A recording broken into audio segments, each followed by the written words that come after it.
In the United States, the position of FBI director is one of the most critical security positions in the country. However, not every appointment has the same impact. In early 2025, the appointment of Kash Patel as FBI director was more than just a bureaucratic change. It caused a major political upheaval across the country. Patel, known in the past for his closeness to Trump, is a controversial figure in the intelligence community. With his appointment as head of the FBI, many questions have been raised about the future of the organization. Is the FBI returning to the Trump era? Will investigations into far-right extremist groups be hampered?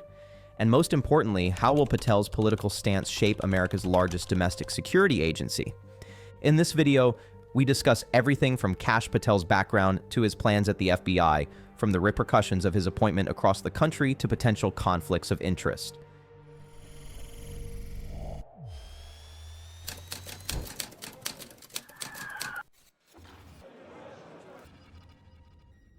Kash Patel's name did not appear in American politics overnight. He began his career as a federal prosecutor and became one of the most loyal figures in the Trump administration, especially after the 2016 elections. But it was his fierce battles with intelligence and security agencies that really made his name. In 2019, Patel, who served as one of Trump's advisors on the National Security Council, harshly criticized the U.S. intelligence agency's approach to the Russia investigation. At the time, he was among those who supported Trump's accusations against agencies such as the FBI and the CIA. In fact, he was one of the leading figures who questioned the impartiality of the FBI during the 2020 elections and claimed that Trump's election loss was an operation of the deep state. In Trump's final months in the White House, Patel was appointed to a senior position in the Department of Defense and quickly became a proponent of cleaning up the U.S. intelligence structure. Institutions like the FBI and the CIA, he claimed, were controlled by Democrats and global elites. These views made him a legendary figure among Trump's most loyal supporters. But for the FBI and other intelligence agencies, his name meant the politicization of independent institutions. The most critical question at this point is, can the head of the FBI remain impartial if he or she has openly criticized and made serious accusations against the agency in the past? Is Patel's appointment merely a political gesture, or does it herald a permanent change in the American security structure?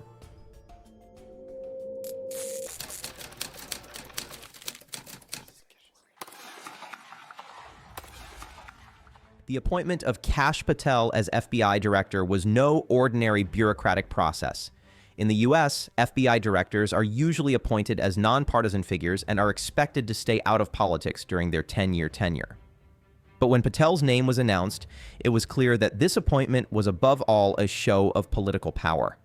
With Donald Trump's return to the White House, the atmosphere in Washington quickly became tense as Patel's name began to be mentioned for FBI director. For Democrats, the appointment was a move that threatened the independence of the FBI. Some Republicans argued that Patel was the person who would drain the bureaucratic swamp. But the most interesting part was that Patel was met with great resistance not only from Democrats, but also from within the FBI. The Senate confirmation process became a political battle. Patel's heavy accusations against the FBI in the past have been one of the biggest trump cards used to squeeze him in confirmation hearings. For example, in 2020, speeches in which he suggested that the FBI was rotten to the core and part of an anti-Trump operation were constantly brought up by Democratic senators. Patel tried to soften these allegations, but could not deny what he had said in the past. But there is a critical detail here. It was not only Republican support that allowed Patel to pass the Senate. His supporters also included some moderate Democrats who have been opposed to transparency in some of the FBI's past operations and believe that the intelligence agencies have become too independent. In particular, some of the FBI's controversial investigations after the 2016 elections had fueled a long-running debate over the distribution of authority within the government. In the Senate vote, Patel was confirmed by 51 votes to 49. So, in the slightest deviation, this appointment would not have taken place. Such a close call shows how Patel's appointment created a divide in Congress and in public opinion. This division was not limited to politics. There were also many within the FBI who were skeptical of Patel as director. Former FBI officials argued that the appointment could be a turning point for the agency's impartiality. Looking at the history of the FBI, director changes sometimes do not change the basic functioning of the organization too much. But Patel's appointment may signal something much bigger than a classic management change. The question of how or whether the FBI will be able to resist the political pressure exerted on it will perhaps become one of the biggest turning points in American domestic politics in the coming years. With Patel's confirmation, all eyes turned to his first actions. How he would run the FBI, what kind of reforms he would undertake, and, most importantly, how he would shape an institution he had been skeptical of for years, would redefine the balance of power in Washington.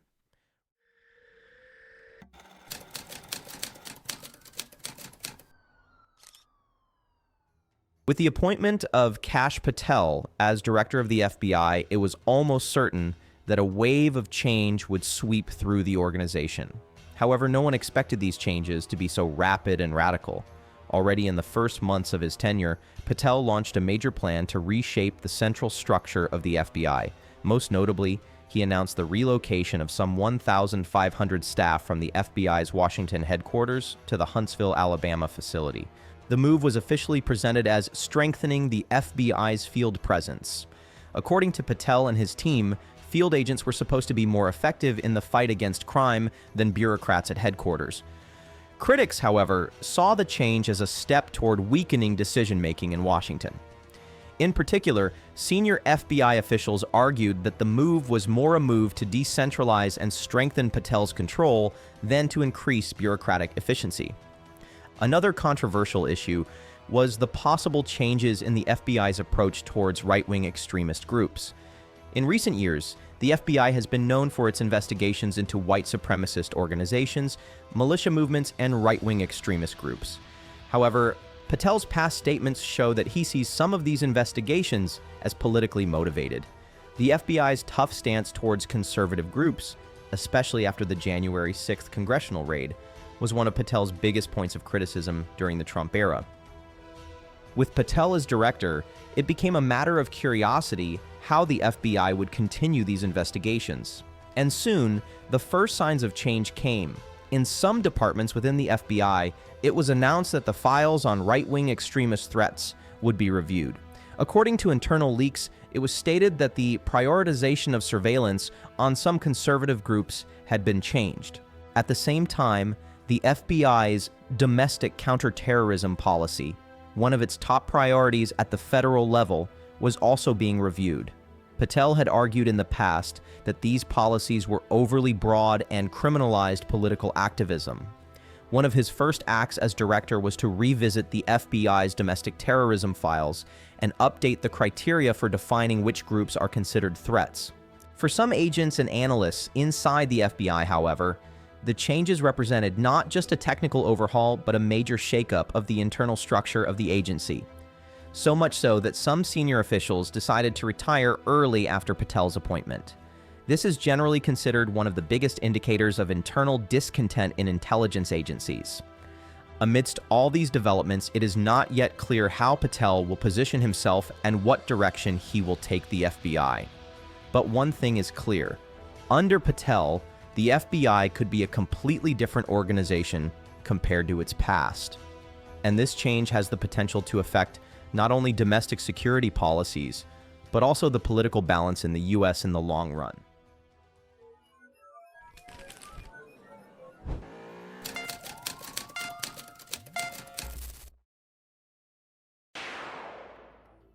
Being appointed FBI director not only changes the balance within the organization, but also causes the entire background of the person sitting in that seat to be scrutinized. It was no different for Kash Patel. After the confirmation process, serious questions began to be raised, especially about his financial connections and some of his past business dealings. First, it was revealed that Patel had made stock investments ranging from $1 to $5 million from the China-based e-commerce giant Shein. This was a major contradiction given that the FBI has long considered Chinese companies a national security risk. Especially considering the Chinese government's influence over major technology companies, the FBI director's financial relationship with such a company was met with outrage in many circles. This is not the only controversial point in Patel's financial background. There are also allegations that he served as a consultant to the Qatari government and received substantial payments for this service. Given the FBI's sensitive investigations into international connections, the nomination of a person with a history of financial gain from a foreign government to head the bureau raises serious ethical questions. During his Senate confirmation process, Patel declined to respond directly to these allegations. He said his connection to Qatar was only in the context of strategic analysis and consulting, and claimed that his Chinese investments were made by the company that manages his financial portfolio. But for many experts in Washington, these explanations were not satisfactory. Even the fact that Patel had made such an investment in the past did not end the conflict of interest controversy, even though he announced that he would dispose of these shares after he took up his post as FBI director. There is a bigger question here. While the FBI is supposed to be an agency that combats national security threats, does it undermine its independence if the person who runs it has past financial ties to the actors who pose those threats? According to some critics in Washington, such ties could expose the FBI to political or commercial pressures in its investigations. Another important issue is Patel's past work with private security and defense companies. The private security industry, one of the FBI's biggest competitors in intelligence and counterterrorism, has long been a contentious issue within the agency. Could Patel's ties to such companies lead to a shift towards privatizing FBI operations or opening up more information to the private sector? Kash Patel's moves on these issues are not yet clear, but it is clear that under the new leadership of the FBI, the agency is undergoing a new test of financial transparency and impartiality.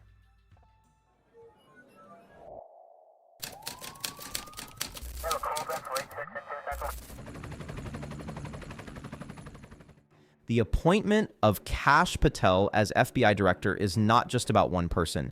It could be a turning point in the direction in which America's most powerful security agency will move.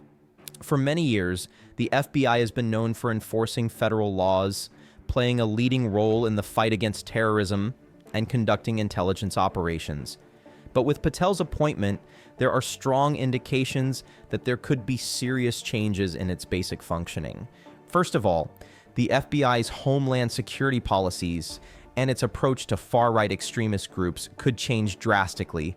Patel's past characterization of the FBI as politicized and his claims that conservative groups are particularly targeted raise the possibility of a slowdown in these investigations under his leadership. However, the opposite is also possible. Patel could develop a new and more selective approach towards these groups and shape the FBI according to his own political vision. Another critical point is the transformation process in the internal organization of the FBI. Will weakening the centralized structure in Washington and placing more emphasis on field operations really be an effective move in terms of security, or will it make the FBI more vulnerable to politicization by distancing it from the balance of power in Washington? For the moment, no one can answer this with certainty, but the long-term consequences of Patel's changes will either transform the FBI into a more effective and efficient agency or cause further internal fragmentation. Another big issue is the impact of Patel's personal background and financial connections on the FBI's impartiality. The FBI must always be seen as independent and impartial. But Patel's Shane investments, Qatari connections, and past ties to the private security sector raise a big question mark over how independent he can remain. Whether his decisions as FBI director will be shaped by these past ties may be at the center of both political and legal debates in the coming period. Finally, Patel's influence on the FBI will also be critical for U.S. security policies and international relations. The FBI is not only a domestic security agency, it is also an important actor in the fight against terrorism, cybersecurity, and international criminal organizations. Patel's policies in these areas could have serious consequences both within the U.S. and on a global scale. One thing is certain for now: Kash Patel's appointment as head of the FBI marks the beginning of a new era that calls into question the impartiality and future of the agency. In the coming years, we will see more clearly the effects of this change on the American security system, but it can already be said that the FBI may not be the same anymore.